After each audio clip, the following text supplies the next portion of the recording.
అందరికీ నమస్కారం. నేను మీ బీసిరెడ్డి.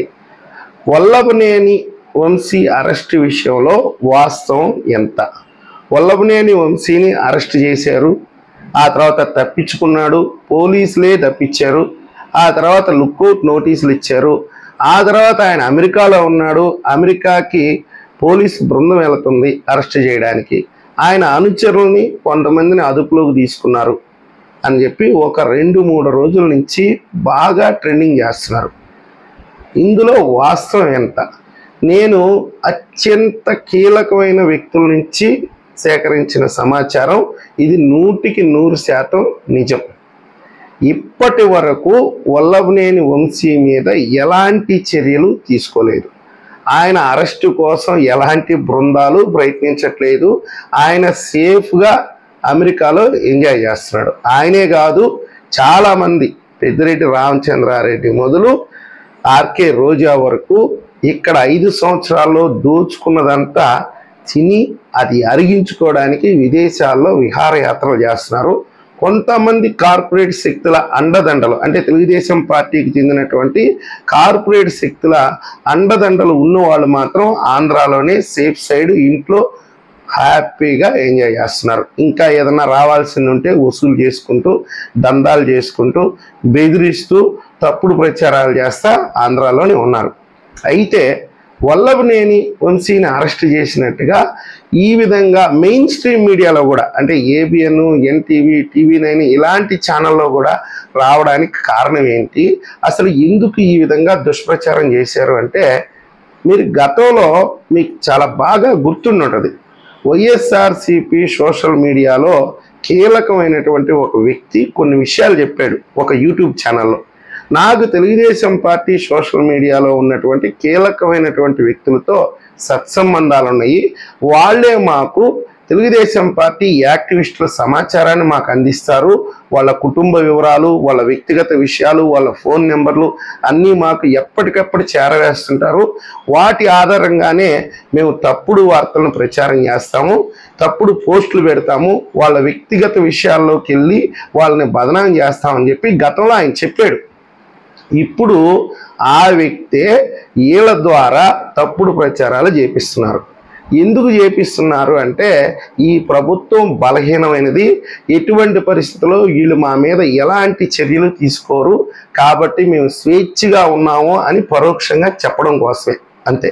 దానివల్ల ఏంటంటే కార్యకర్తలు, అంటే వైఎస్ఆర్సిపి సోషల్ మీడియా కార్యకర్తలు కొంచెం ఆత్మస్థైర్యాన్ని పెంచుకుంటారనమాట, అంటే ఎదురు దాడి చేయడానికి.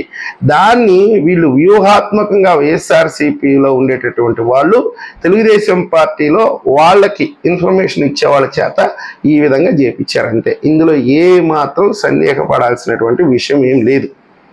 వాళ్ళు కూడా వీళ్ళని ట్రాప్ చేశారు, వీళ్ళేం కావాలని చేయలేదు. ఒకవేళ సత్సంబంధాలు ఉంటే ఉండొచ్చు. నాకు కూడా వైఎస్ఆర్సిపిలో ఉండే వాళ్ళతో చాలామందితో మంచి సంబంధాలే ఉన్నాయి. అంత మాత్రం చేత నేనేమనుకుంటున్నాను, లేకపోతే ఇంకేం చెయ్యాలనుకుంటున్నాను అనేది వాళ్ళకి చెప్పను, వాళ్ళు కూడా మనకి చెప్పరు. జస్ట్ హాయ్ అంటే హాయ్ ఏదో మాట్లాడుకుంటాం. కానీ ఇక్కడ జరిగింది ఏంటంటే, వ్యూహాత్మకంగా వల్లభనేని వంశీని అరెస్ట్ చేశారంట, ఇప్పుడే హైదరాబాద్కి పోలీసులు వచ్చారంట అని చెప్పి వీళ్ళకి చెప్తే వీళ్ళు ఇమీడియట్గా ట్విట్టర్లో వాటిలో ఇట్లా పోస్ట్ చేశారు.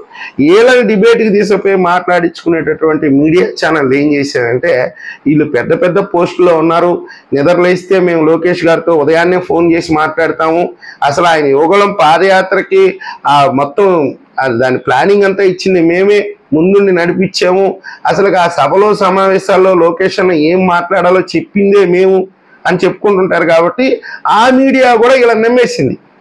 వీళ్ళు ఎప్పుడైతే ఎక్స్లో పోస్ట్ చేశారో Vallabhaneni Vamsi arrest, red book open అయింది, ఇదే తొలి వికెట్ అని చెప్పారో, వాళ్ళు కూడా అలర్ట్ అయిపోయి పలానా వాడు చెప్పాడు కదా, ఇది చెప్తే కరెక్ట్గానే చెప్పుంటాడని చెప్పి వాళ్ళు మెయిన్ స్క్రోలింగ్ చేసి పారేశారు. ఒక 2-3 నెలల నుంచి, అంటే దాదాపుగా 1 నెల 1.5 నెలల నుంచి ఇది జరుగుతూనే ఉంది. వర్రా రవీందర్ రెడ్డి అరెస్ట్ అయ్యాడు, ఆర్కే రోజా అరెస్ట్ అయింది, పెద్దిరెడ్డి రామచంద్రారెడ్డి అరెస్ట్ అయ్యాడు, పేర్ని నాని అరెస్ట్ అయ్యాడు. ఇట్లా చెప్పుకుంటూ వస్తున్నారు. వాళ్ళు చెప్తున్నారు, వీళ్ళు పోస్టులు చేస్తున్నారు, ఇమీడియట్గా యూట్యూబ్ ఛానల్లో భయంకరంగా విస్తృతంగా ప్రచారం చేసేస్తున్నారు, గుంపుగా పోలీసులు ఉన్నారు అని మళ్ళీ రావటం, తర్వాత నాలుగు దొరుకుకోవటం, ఇదంతా జరుగుతూ ఉంది. ఇదంతా దేనికోసం అంటే, వాళ్ళు అరెస్టు చేయరు మమ్మల్ని అని చెప్పుకోవడం కోసం, ప్రభుత్వాన్ని బలహీనపరచడం కోసం, ప్రభుత్వాన్ని కామెడీ పీస్గా తయారు చేయడం కోసం. ఇప్పుడు ఏమైంది? అందరూ ఏం మాట్లాడుకుంటున్నారు?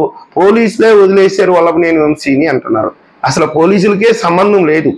ఆయన A17 A20 A25లోనే ఉన్నాడు వల్లభనేని వంశీ, ఆ పార్టీ కార్యాలయం మీద దాడి చేసిన కేసులో. అందుకోసం వీళ్ళు డల్లాస్కి పోవాల్సినంత అవసరం లేదు, ఆ తర్వాత నోటీసులు ఇవ్వాల్సినంత అవసరం లేదు. వస్తాడు, ఒకవేళ రాకపోతే కోర్టు ద్వారా నోటీసులు ఇస్తారు, కోర్టుకు హాజరవుతాడు. ఆల్మోస్ట్ ఆయనకు కొన్ని కేసులు ఉన్నాయి ఇక్కడ ఆంధ్రాలో, వాటి కోసమైనా అటెండ్ కావాలి. ఇక్కడ ఆస్తులు ఉన్నాయి, అన్నీ ఉన్నాయి, ఎటువంటి పరిస్థితుల్లో అటెండ్ అవుతాడు. కానీ ఏంటంటే ఇదంతా ప్రభుత్వాన్ని బలహీనపరచడం కోసం, ఒక కామెడీ పీస్గా తయారు చేయడం కోసం వైఎస్ఆర్సీపీ సోషల్ మీడియా చేసినటువంటి ఒక ట్రాప్లో తెలుగుదేశం పార్టీకి చెందినటువంటి కొంతమంది సోషల్ యాక్టివిస్టులు ఆ ట్రాప్లో పడిపోయారు. ఎటువంటి పరిస్థితుల్లో ఎవరి మీద కూడా ఇప్పటి వరకు తెలుగుదేశం పార్టీ కూటమి ప్రభుత్వం ఎలాంటి చర్యలకి ఉపక్రమించలేదు. అంటే చెయ్యాలన్న ఉద్దేశం ఉంది కానీ ఇప్పుడైతే లేదు. భవిష్యత్తులో ఉంటుందో లేదో కూడా మనకు తెలియదు. వీళ్ళకందరికీ కూడా పెద్దిరెడ్డి రామచంద్రారెడ్డికి కానీ, కొడాలి నానికి కానీ, చాలా మందికి కొంత కార్పొరేట్ శక్తులు అండదండలు ఉన్నాయి. కార్పొరేట్ శక్తులు అంటే పెద్ద పెద్ద వ్యాపారస్తులు. వీళ్ళు ఏంటంటే వీళ్ళు అధికారంలో ఉన్నా వాళ్ళు లబ్ధి పొందాలి, వాళ్ళు అధికారంలో ఉన్నా లబ్ధి పొందాలి. అదేవిధంగా వాళ్ళకి హెల్ప్ చేస్తారు, వీళ్ళకి హెల్ప్ చేస్తారు. ఎవరు అధికారంలో ఉన్నా హెల్ప్ చేస్తారు.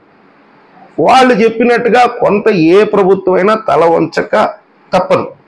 వాళ్ళు ఏ పొజిషన్లో ఉన్నా, మంత్రులుగా ఉన్నా, లేకపోతే ఏదున్నా వాళ్ళైతే కొంత చంద్రబాబు నాయుడు గారికో లేకపోతే కొంత వాళ్ళు మ్యానిపులేట్ చేసుకోగలరు. కాబట్టి వీళ్ళందరూ ప్రస్తుతానికైతే సేఫ్.